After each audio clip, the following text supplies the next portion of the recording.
alta ja siitä lähtee Kärpät hyökkäykseen. Palsola jättää ja sitten siellä ei yhtäkkiä ole yhtään ketään. Nyt sieltä lentää jo.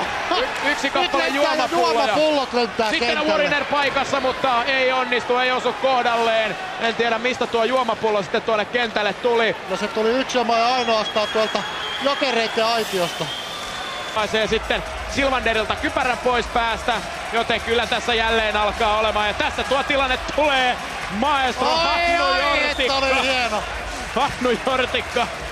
Ei pidä tästä tuomiosta, nimittäin tämä se tilanne ja kyllähän se selvä kamppi on, mistä Wariner vedetään alta ja siitä pääsee. Helsingin ottelun ratkaisuksi muodostui Martina Stepanekin voittomaali voimalla toisen erän loppupuolella. Puoli minuuttia aiemmin turhautunut Hannu Jortikka oli hankkinut joukkueelleen jäähyn heittämällä vesipullon kentälle.